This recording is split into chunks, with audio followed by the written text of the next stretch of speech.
Silakan duduk Bapak Ibu. Shalom, selamat pagi. Apa kabar? Luar biasa. Boleh lihat kanan kiri, bagikan senyuman yang luar biasa buat saudara-saudara kita yang ada di kiri dan kanan kita. Saya bersyukur pada Tuhan, saya Victor Abraham. Saya hadir bersama dengan istri saya. Saya bersyukur pada Tuhan untuk kesempatan yang luar biasa. Pertama kali saya boleh melayani di gereja yang luar biasa. Di hadapan hamba-hamba Tuhan dan jemaat Tuhan yang sangat dikasihi Tuhan.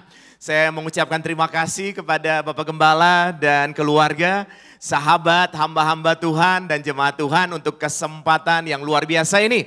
Dan tentunya juga tidak salah untuk saya juga menyampaikan selamat Natal ya saudara. Kelahiran Kristus membawa damai, sejahtera dan sukacita buat kita semua. Saudara, saya mulai dari slide pertama dengan ada tulisan sia-sia. Saya berjumpa dengan beberapa orang. Dan beberapa di antara mereka berkata bahwa, Pak, saya sudah berdoa tapi kok kayaknya sia-sia ya. Pak, saya udah bekerja keras loh Pak, tapi kok kayaknya sia-sia ya. Saya sedih dengarnya saudara, karena saya yakin di dalam Tuhan tidak ada yang sia-sia. Katakan amin. Di dalam Tuhan saudara, kita sudah melewati dalam tahun ini 11 bulan dan 17 hari, tanggal 17 ya hari ini ya saudara ya. Dan saya yakin sudah banyak sekali hal-hal yang luar biasa yang Tuhan sudah lakukan dan kerjakan dalam kehidupan kita. Dia Allah yang turut bekerja dalam segala sesuatu secara detail untuk mendatangkan kebaikan demi kebaikan. Tentunya kalau kita renungkan sama-sama, kenapa kok ada orang yang berkata sia-sia? Misalnya ya, kalau saya sedang haus, kemudian saya bilang Tuhan berkati minuman ini supaya saya nggak haus lagi. Kok masih haus ya saudara ya? Saya berdoa lagi saudara, Tuhan berkati minuman ini supaya saya tidak haus lagi. Kenapa masih haus? Karena saya belum meminumnya, betul saudara? Nah, ada banyak hal dalam hidup ini kita berkata sia-sia karena kita berdoa untuk pekerjaan kita. Kita berdoa untuk keluarga kita, tapi kita tidak menikmati berkat yang Tuhan sudah berikan lewat pekerjaan kita, betul? Maka mari kita belajar bersama-sama untuk menikmati setiap kesempatan, menikmati pekerjaan, bisnis yang Tuhan sudah percayakan. Dan kita syukuri semuanya itu. Dan saya percaya saudara tidak akan lagi berkata sia-sia. Kalimat berikutnya saudara di slide kedua. Saya rindu mengajak kita untuk membaca bersama-sama setiap nanti kalimat maupun ayat firman Tuhan yang tampil di multimedia. Kita membacanya bersama-sama. Kita mengimani setiap kalimat-kalimat positif. Dan kalau ada beberapa yang ingin foto silakan difoto. Dan jangan lupa tag GBI Battle Bandung ya, supaya mengajak juga yang lain karena selama sehari ini di 4 kali ibadah saya akan membawa tema yang berbeda-beda dan saya percaya akan menjadi berkat buat kita semua sepanjang hari ini. Baik, sama-sama baca. Apakah kita bisa menyeberangi laut dengan berdiri dan hanya menatapnya?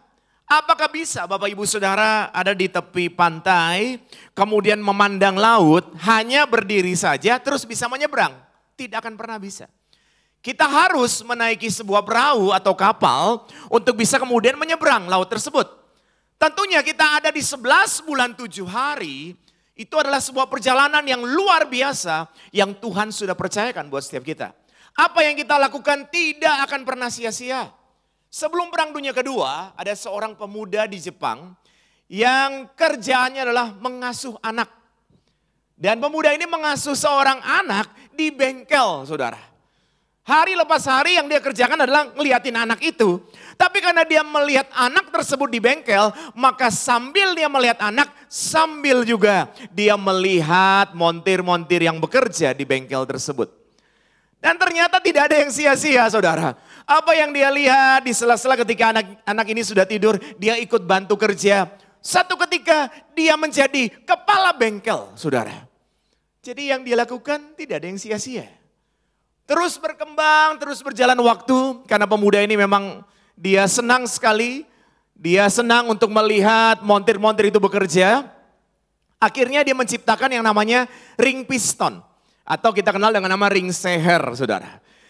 Nah di Jepang dia menawarkan ring piston tersebut kepada perusahaan besar, Toyota.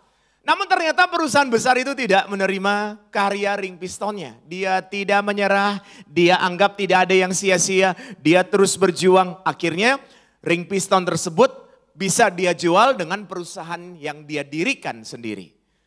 Di tengah segala kesuksesan dari pemuda ini saudara, Tiba-tiba perang dunia kedua. Kita tahu bahwa bom dijatuhkan di 2 kota di Jepang, saudara, pada saat perang dunia kedua itu. Dan bisnisnya ikut hancur bukan karena kegagalan dia, tapi karena keadaan, karena perang dunia kedua. Saudara, dia mengalami titik terendah dalam hidupnya. Dia mengalami kesulitan yang luar biasa.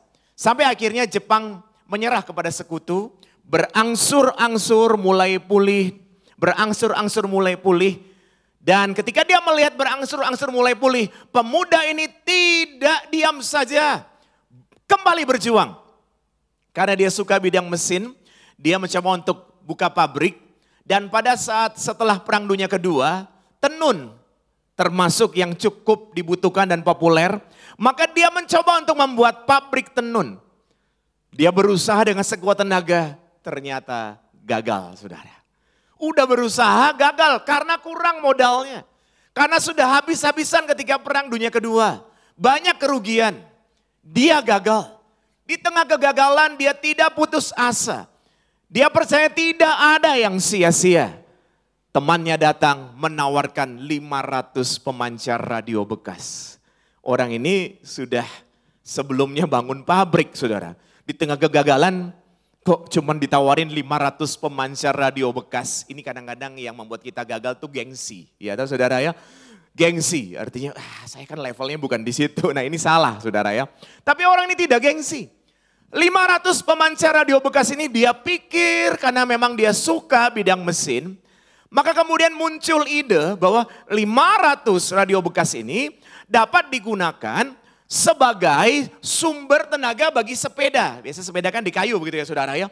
Nah 500 pemancar radio bekas ini kemudian diubahnya menjadi sumber tenaga bagi sepeda. Dan di tahun 1949 muncullah sepeda motor yang pertama. Mereknya Honda. Dan pemuda tersebut namanya Soichiro Honda. Perjalanannya panjang saudara. Melewati banyak tantangan demi tantangan.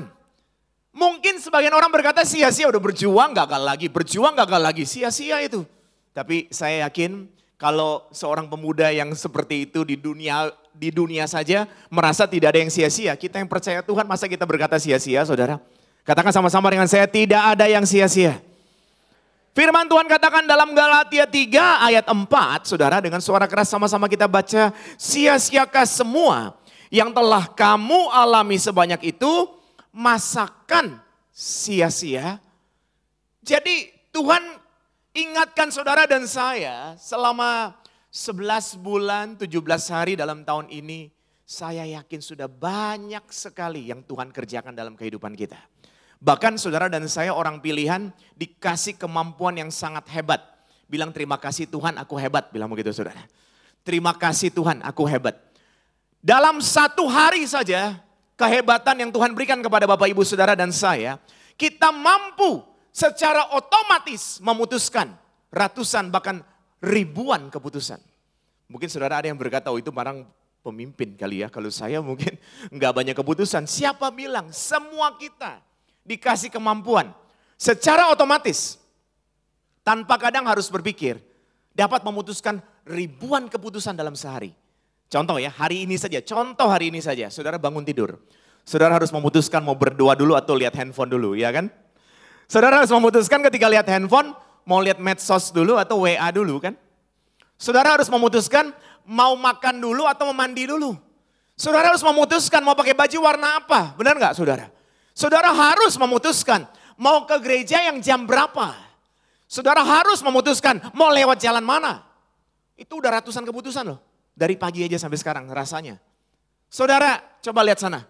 Saudara juga harus memutuskan mau ikutin saya lihat atau tidak. Iya kan itu sudah keputusan. Tadi ketika nyanyi saudara juga harus memutuskan mau nyanyi sungguh-sungguh atau nyanyi biasa-biasa.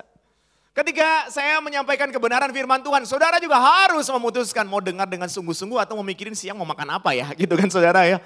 Tentunya banyak sekali keputusan demi keputusan yang saudara harus ambil. Berarti kita ini orang hebat loh saudara. Secara otomatis. Jadi 1 hari itu ribuan keputusan. Bayangkan 11 bulan 17 hari. Sudah berapa banyak keputusan yang saudara ambil. Ini baru keputusan kecil, belum keputusan yang besar-besar. Berarti semua yang Tuhan sudah berikan tidak ada yang sia-sia. Tepuk tangan yang hebat buat Tuhan Yesus. Maka di ibadah pertama saya angkat sebuah tema wholeheartedly. Dengan segenap hati. Katakan sama-sama dengan saya, dengan segenap hati. Kalau kita anggap bahwa semua itu tidak sia-sia, maka mari lakukanlah segala sesuatu dengan segenap hati seperti untuk Tuhan, bukan untuk manusia. Sebelum saya masuk dalam khotbah tekstual tentang segenap hati ini, saya ingin mengajak saudara untuk melihat bagian berikut. Jadi manusia ini ada 4 tipe, saudara. Sebelum saya ajak untuk mendengar penjelasannya, kita baca dulu ayat yang ada di atasnya. Dengan suara keras 1, 2, 3, Tuhan itu baik dan benar, sebab itu ia menunjukkan jalan kepada orang yang sesat. Tuhan itu baik, Tuhan itu benar. Ada yang berkata orang baik, mungkin belum tentu benar. Ada yang berkata orang benar, mungkin dia baik. Tapi Tuhan kan baik dan benar, maka anak-anaknya kita pasti dipilih Tuhan untuk menjadi anak-anak Tuhan yang baik dan benar. Namun tidak bisa dipungkiri dalam hidup ini ada 4 tipe orang. Tipe yang pertama adalah sebelah kiri bawah. Tipe yang pertama adalah orang yang tidak baik dan juga tidak benar.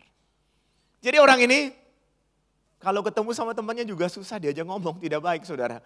Senyum susah, diajak ngomong juga susah, tersinggung melulu, penuh prasangka. Di belakang temannya juga banyak ngomongin orang, banyak jelekin orang, tidak bersandar pada firman Tuhan, bersandarnya hanya pada pengertian sendiri dan di sini tidak ada. Kok nggak ada yang bilang amin? Di sini tidak ada ya. Yang kedua adalah tipe yang kiri atas saudara. Tipe yang kiri atas ini adalah orang yang baik tapi tidak benar. Orang ini kalau ketemu sama orang tuh dia baik banget loh. Kalau ngomong itu aduh shalom. Waduh. Panjang 1 meter saudara. Tapi di belakang dijelek-jelekin, dia ngomongin kita. Tidak bersandar pada firman Tuhan. Tapi bersandarnya pada pengertian sendiri. Apa yang dia ngomongin itu, dia ngomongin based on apa yang dia pikirkan benar begitu. Di sini juga tidak ada. Tipe yang ketiga saudara adalah yang di kanan bawah saudara. Yang di kanan bawah adalah orang yang tidak baik tapi benar. Jadi orang ini nih kalau ketemu sama orang gimana ya, agak kaku, senyum aja susah. Kalau di sini kan semua senyumnya manis kan. Coba lihat kanan kiri sekali lagi bagikan senyuman yang luar biasa. Puji Tuhan. Nah ini orang susah gitu, diajak ngomong kayaknya susah, senyum juga susah. Tapi benar loh saudara orang ini. Di belakang kita dia gak pernah jelekin kita loh, lurus loh saudara. Ini rada mendingan saudara. Tapi yang Tuhan mau, kita semua orang-orang yang dipilih Tuhan adalah yang di kanan atas. Orang yang baik dan benar. Setiap kali saudara hadir, dimanapun, di kantor, di bisnis, di lingkungan, orang senang dengan kehadiran saudara. Karena saudara orang yang baik. Kemudian di belakang pun, kita semua adalah orang-orang yang dipilih Tuhan. Orang-orang yang dibenarkan, orang yang benar. Bersandar pada firman Tuhan, bukan bersandar pada pengertian sendiri. Tidak melakukan hal-hal yang memalukan saudara. Tidak menceritakan kekurangan orang. Tidak melakukan hal-hal yang tidak baik. Tapi kita menabur segala sesuatu yang baik. Karena saya percaya apa yang kita tabur baik, kita akan tuai baik. Tepuk tangan yang hebat buat Tuhan Yesus. Baik, tentang tema segenap hati ini saya ajak saudara untuk melihat satu ayat. Khotbah tekstual 1 Korintus 15 ayat 58. Dan saya rindu mengajak kita sama-sama membacanya dengan suara keras. Mulai. Karena itu, berdirilah teguh, jangan goyah dan giatlah selalu dalam pekerjaan Tuhan. Sebab kamu tahu bahwa dalam persekutuan dengan Tuhan, jerih payahmu tidak sia-sia. Firman Tuhan mantapkan lagi bahwa apa yang kita lakukan tidak sia-sia. Dari satu ayat ini ada beberapa pesan sederhana yang saya percaya menjadi berkat buat kita di ibadah pertama ini. Yang pertama adalah berdiri teguh.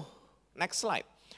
Saudara, kalau saya sedang berdiri atau saudara sedang berdiri seperti ini dan kita sedang tidak tahu nih kalau ada seseorang yang datang mau mendorong kita. Terdorong nggak saudara? Terdorong, karena kita tidak tahu. Tapi kalau saudara sedang berdiri atau saya sedang berdiri dan saya tahu dan saudara tahu bahwa ada teman kita yang datang mau mendorong kita, maka secara otomatis kita akan keraskan badan kita akan pasang kuda-kuda kita dengan baik, betul? Didorong terdorong enggak? Enggak terdorong. Berdiri teguh adalah seperti contoh yang kedua, saudara. Sebab 1 Petrus pasal 5 berkata, sadarlah dan berjaga-jagalah, lawanmu si iblis berjalan seperti singa yang mengaum-ngaum, ingin menghancurkan kita. Pernah merasakan gak sih dalam keluarga suami dan istri lagi baik-baik, lagi senyum-senyum, tiba-tiba terus bete. Tahu bete ya, kalau di Jakarta tuh kan bete itu apa ya, butuh tati tayang saudara. Jadi mukanya terus berubah gak enak gitu. Setiap saat iblis bisa mengganggu pikiran kita, hati kita, supaya kita kehilangan damai sejahtera dan sukacita. Makanya pesan yang pertama saudara, kita harus berdiri teguh, berjaga-jaga. Katakan sama-sama dengan saya, berjaga-jaga. Saya ambil contoh dalam satu ayat pesan tekstual ini. Saya ambil contoh dari Daniel dan saya ingin mengajak kita membaca juga kitab Daniel pasal 6. Ada beberapa ayat saja, kita baca ayat yang kelima. Dengan suara keras, kemudian para pejabat tinggi dan wakil raja itu mencari alasan dakwaan terhadap Daniel dalam hal pemerintahan. Tetapi mereka tidak mendapat alasan apapun atau sesuatu kesalahan sebab ia setia dan tidak ada didapati sesuatu kelalaian atau sesuatu kesalahan padanya. Daniel yang kita baca ini ada di masa pemerintahan Darius. Darius itu punya 120 wakil raja dan di atas 120 wakil raja ada 3 pejabat tinggi. Dan di antara 3 pejabat tinggi ini Daniel yang paling berhasil. Alkitab catat because an excellent spirit was in him. Ada roh yang luar biasa yang menyertai Daniel. Saudara percaya ada roh Tuhan juga yang menyertai saudara? Berapa banyak yang percaya boleh lambaikan tangan tinggi, tepuk tangan yang luar biasa buat Tuhan Yesus. Seperti Tuhan menyertai Daniel dan Daniel menjadi luar biasa, maka Tuhan pun menyertai saudara dan saya. Kita pun akan menjadi orang-orang yang luar biasa. Saudara, ketika Daniel ini semakin berhasil ada yang tidak suka. Ini yang kadang-kadang sedih saya saudara. Ada orang-orang yang senang melihat orang lain susah dan susah melihat orang lain senang. Ada orang-orang seperti itu, saudara. Jadi kalau ada yang menonjol dikit, waduh kok bukan saya sih, kan begitu saudara. Ada yang gak suka. Dan mereka mencari kesalahan, ternyata tidak didapati kesalahan Daniel. Tadi dikatakan kan, karena dia setia, betul ya saudara ya. Tidak didapati kesalahan Daniel. Saudara, Daniel ini ada di 3 masa pemerintahan. Di slide berikutnya, yaitu di pemerintahan Raja Nebukadnezar, Raja Belsyazar dan Raja Darius. Ini berarti gak main-main orang ini, hebat ya. Dia pasti berdiri teguh, dia mengerjakan semua dengan sungguh-sungguh. Jadi kalau hari ini saudara dipercaya sebagai seorang pengusaha, sebagai seorang karyawan, sebagai seorang yang kuliah atau bahkan ibu rumah tangga, apapun itu adalah kepercayaan dari Tuhan. Dan tidak ada yang sia-sia. Kerjakan dengan segenap hati. Berdiri teguh dengan apa yang sudah Tuhan percayakan, maka kita akan melihat banyak hasil yang luar biasa saudara. Banyak hasil yang luar biasa. Saudara tentunya tahu Raja Nebukadnezar ini kan, waduh raja yang keras banget saudara. Kalau dia bermimpi, dia minta atau dia cari orang untuk menafsirkan mimpinya. Kalau orang bisa menafsirkan, dikasih hadiah yang besar. Jangan senang dulu. Kalau nggak bisa menafsirkan, Alkitab catat dipenggal-penggal saudara. Jadi ini raja kejam sekali. Kemudian dia pernah bangun patung yang lebarnya 6 hasta, tingginya 60 hasta, saudara. Kemudian saudara yang terkasih dalam Tuhan, dia suruh orang harus nyembah. Kalau nggak nyembah, dimasukkan ke dalam perapian yang panas. Ada yang namanya Sadrak, Mesak, dan Abednego. Nggak mau menyembah, saudara. Dia tetap menyembah Tuhan, dia setia. Dimasukkan ke dalam perapian, bahkan dikatakan 7 kali dibuat lebih panas. Sampai orang-orang yang membawa Sadrak, Mesak, Abednego terbakar. Tapi Sadrak, Mesak, Abednego tidak kenapa-kenapa, saudara. Karena ada penyertaan Tuhan yang hebat. Demikian pula Tuhan menyertai kita sampai sudah di penghujung tahun ini. Amin. Daniel ada di masa pemerintahan Raja Nebukadnezar. Dan kemudian Daniel juga ada di masa Raja Belsyazar. Memang agak jarang didengar karena tidak lama Belsyazar ini mimpin. Waktu Belsyazar mimpin, dia mengumpulkan kurang lebih 1.000 orang. Pesta, makan, minum, dia minta untuk diambil perkakas-perkakas atau bejana-bejana bait Allah, saudara, mereka pakai juga untuk pesta itu. Sampai akhirnya kemudian dia melihat ada tulisan di dinding, jadi kalau kita baca Daniel pasal 1, pasal 2, pasal 3 dan seterusnya. Ada perikop ditulis, tulisan di dinding, dan kemudian Raja Belsyazar menjadi gelisah, aduh kenapa ya kok ada tulisan ini, dia menjadi takut saudara. Dia minta untuk diterjemahkan, untuk ditafsirkan. Mereka berkata ada Daniel yang bisa menafsirkan. Dan dari sekian yang ditafsirkan, ada salah satu yang Daniel tafsirkan, tekel, yang artinya Tuanku Raja, ditimbang dengan Raja Tuhan, terdapat terlalu ringan. Saudara, ini penting banget loh ternyata. Raja itu kan dipandang kan, hebat gitu ya saudara ya. Tapi Tuhan bilang, ditimbang itu terlalu ringan. Gak salah kalau saudara menjadi sukses, itu gak salah loh saudara. Kita menjadi sukses, dipandang orang, dilihat orang gak salah. Tapi harus balance. Jangan sampai kita cuma mengejar agar orang melihat saya sukses, begitu. Kita semua sukses, tapi lupa bahwa apa yang kita lakukan sehari-hari, jangan sampai Tuhan timbang terlalu ringan, saudara. Saya yakin, jemaat GBI Bethel Bandung yang Tuhan Yesus kasihi, Tuhan timbang apa yang kita lakukan sepanjang tahun ini, tidak terlalu ringan. Tepuk tangan yang hebat buat Tuhan Yesus. Kemudian Daniel juga ada di masa Darius, jadi dia memang berdiri teguh saudara. Nah kadang-kadang apa yang membuat kita gak bisa berdiri teguh? Apa sih saudara? Kekecewaan, sakit hati. Atau kadang-kadang kita merasa kenapa ya? Kok kita udah sungguh-sungguh tapi kok kayaknya gak ada apresiasinya, ya kan? Namanya semua orang kan kepengen dipuji. Ya ini sifat dasar manusia. Saya juga gak usah munafik, kita semua lah pengen dipuji kan? Minimal kalau di dalam keluarga, suami dan istri pagi-pagi sebelum ke gereja, istrinya mungkin senang juga dipuji, suaminya bilang, aduh mama cantik banget ya, gitu kan saudara ya. Atau istrinya bilang buat suaminya, papa aduh keren banget. Gak ada yang bilang begitu saudara. Kok diam semua? Ya harus puji dong, iya kan? Ya semua orang kepengen, gak apa-apa kita juga kepengen tampil baik, tapi ingat, kita juga harus sungguh-sungguh. Makanya kan temanya dengan segenap hati kan. Supaya ketika ditimbang tidak terlalu ringan. Dan jangan kecewa. Kalau sudah melakukan baik-baik orang belum ada yang puji. Karena ada kalimat yang bagus ini yuk baca sama-sama. Jangan sedih jika apa yang dilakukan tidak dianggap. Sebab matahari dan bulan menampilkan sinar di waktu yang berbeda. Jadi kalau siang hari matahari menampilkan sinarnya, kalau malam hari kan meskipun bulan memantulkan, tapi kan kelihatan dia bersinar kan, waktunya berbeda. Kalau saudara udah sungguh-sungguh, kok dia yang sekarang bersinar ya? Jangan berkecil hati. Bilang buat diri sendiri ya, mungkin hari ini dia bersinar. Tapi minggu depan atau bulan depan ada waktunya juga saya bersinar. Tepuk tangan yang hebat buat Tuhan Yesus. Amin. Yang kedua saudara. Dari satu ayat tadi setelah berdiri teguh, yang kedua jangan goyah.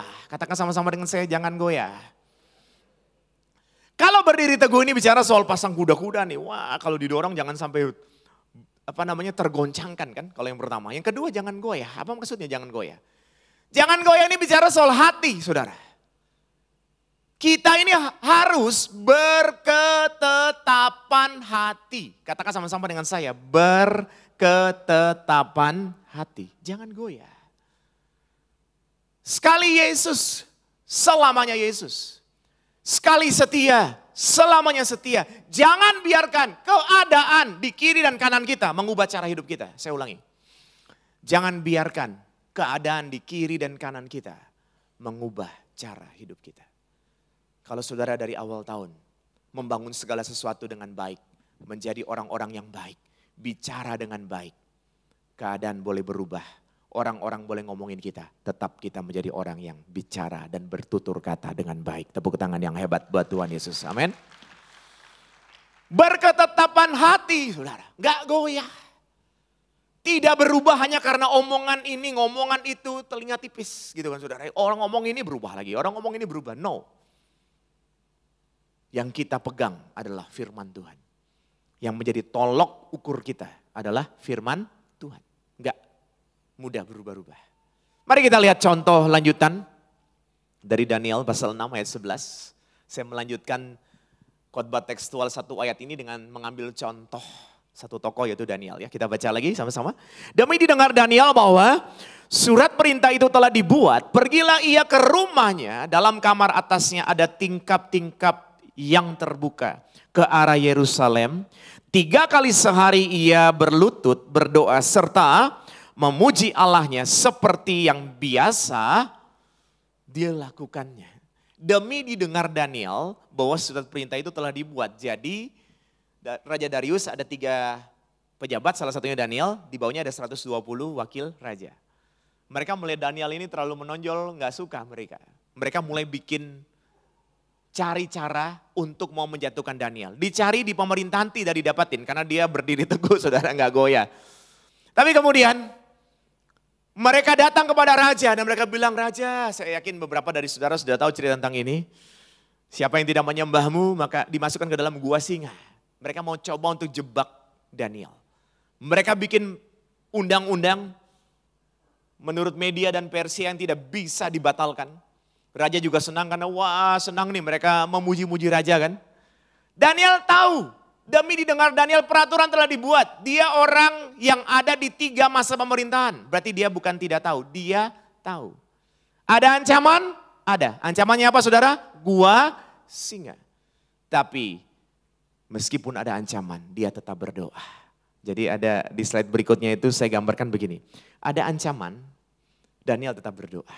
Ada ancaman, Daniel tetap melakukan seperti yang biasa dia lakukan.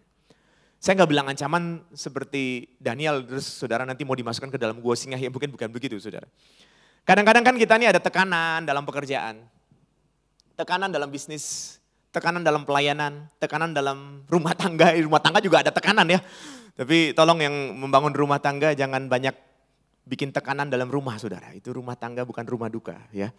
Saudaraku yang terkasih jangan sampai sedih, setiap hari istri sedih terus, suami sedih. Makanya saya suka tanya begini, ini sudah 11 bulan 17 hari saudara bahagia gak sih?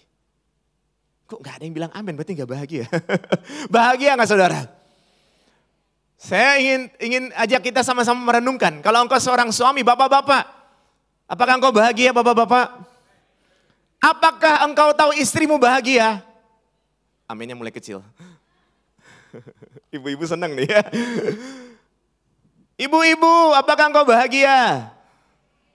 Apakah engkau yakin suamimu bahagia? Karena kadang-kadang kan saya suka lihat di Jakarta, kalau bapak-bapak yang kerja itu pulangnya kok malam banget, kenapa? Macet katanya. Loh kenapa? Kan bisa aja pulang lebih awal, kan toh juga memang malam lebih kurang macet sih. Tapi ada sebagian yang berkata begini, aduh kalau saya pulang ada harimau di rumah katanya. Waduh, kok istri dibilang harimau ya, di sini nggak ada. Amin saudara ya. Maka kita semua harus jadi orang yang bahagia. Nah kadang-kadang ada ancaman, ancamannya itu apa? Sakit hati, tekanan dan lain sebagainya. Daniel tetap berdoa. Saudara, kadang-kadang kita melewati jalan yang penuh dengan air mata, betul? Tidak selalu Bapak Ibu Saudara melewati sepanjang tahun ini dengan penuh canda dan tawa. Itu iklan di mall, saudara, penuh canda dan tawa terus ya. Kadang-kadang kita ngelewatin air mata, kan betul ya? Tapi tetap berdoa. Suasana gak enak, tetap berdoa. Suasana gak enak, tetap melakukan sesuatu yang baik seperti yang biasa saudara lakukan. Lakukan sesuatu, jangan diem aja. Ada kalimat berikut dari seorang yang bernama Arthur Ace. Mari baca sama-sama yuk. Mulai dari mana kamu berada, gunakan apa yang kamu miliki dan lakukanlah apa yang kamu bisa. Kadang-kadang sakit hati, jengkel, ada ancaman, gak enak. Tetap lakukan sesuatu, saudara bisa berlari gak? Bisa berlari. Berlari saudara. Kalau bilang aduh aku gak bisa berlari, beban terlalu berat. Bisa jalan gak? Jalan. Aku udah gak bisa jalan juga karena beban semakin berat. Bisa merangkak gak saudara? Merangkak. Minimal do something, jangan do nothing. Betul saudara? Lakukan sesuatu yang ada padamu yang Tuhan percayakan.